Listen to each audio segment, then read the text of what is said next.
tayo ng chicken skin. Lumabas kasi ako kanina kasi nag-crave ako ng milk tea. At naman, nagpabalik na ako. Nakakita naman ako dito chicken skin. So, bumili ako. 10 pieces lang naman.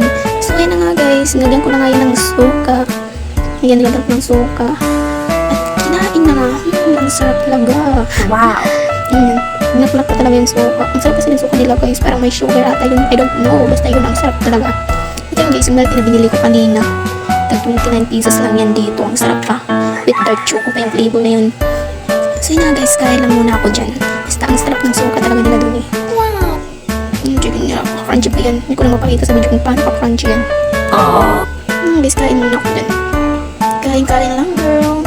At pinapakita ko pa dyan yung inom ng suka. Paglaklak, ganun ba? Ano ba yun? Tapos napansin ko yun. Wala. Walang napansin. Hindi ko talaga yung suka yan, ganyan. Napansin ko na ang ganda ko. Charis, bye bye guys, yun lang.